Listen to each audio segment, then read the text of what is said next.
Hi, I'm the Realtor Evan.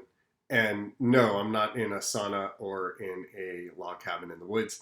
I'm still in quarantine here in Los Angeles and just in a little breakfast nook in our home. But I wanted to talk to you guys today a little bit about home pricing. And the reason I wanted to talk about that topic, well, there's a few reasons actually why I wanted to talk about that topic today.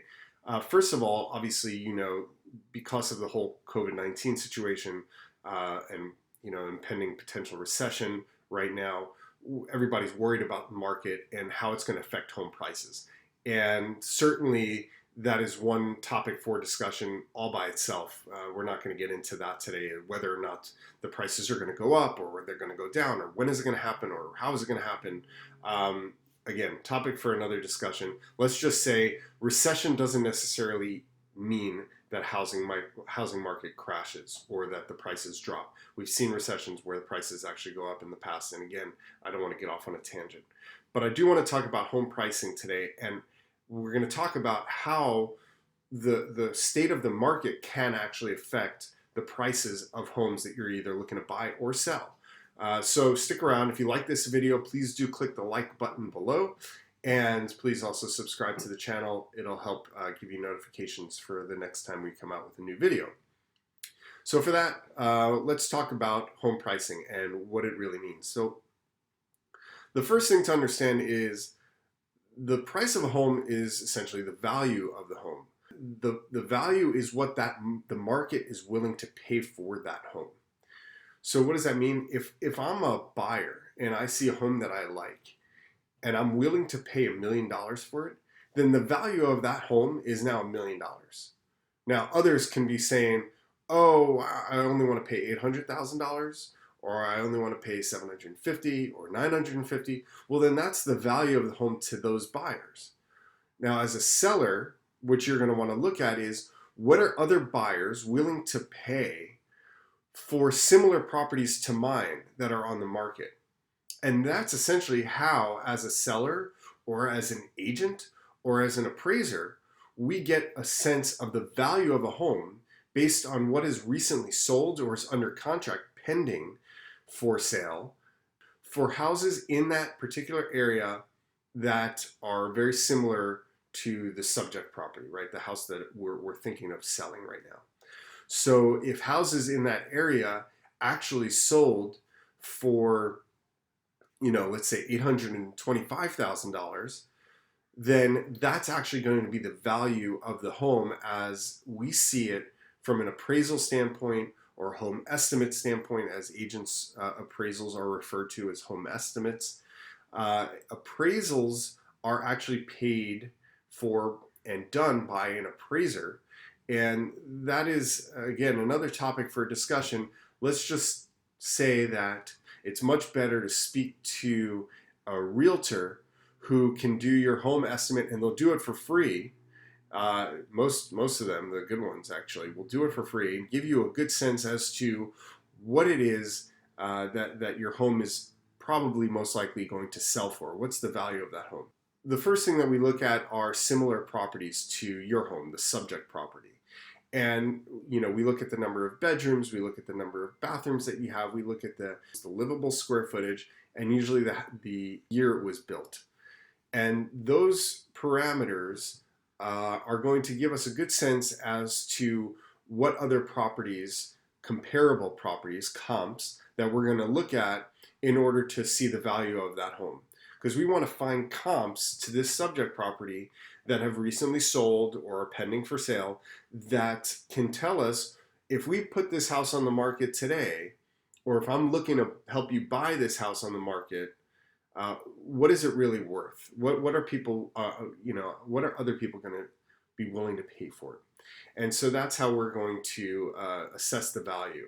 We want to obviously adjust up and down. So if a comp is in the same neighborhood and it's, we have to look in the same area, that same neighborhood. We don't want to cross over major streets or major highways. And we want to focus on those attributes. But maybe you find, you have, the subject property has 3 beds, 2 baths, 1,000 square foot of livable space. It was a 2,000 square foot property, and it was made in it was built in 1965.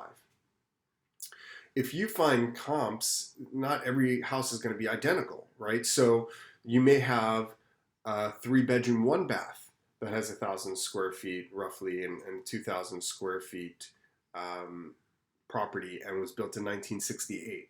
That's pretty close. So because it only has 1 bathroom, if it's sold for 800,000 and yours has 2 bathrooms, you might adjust it up for $825,000.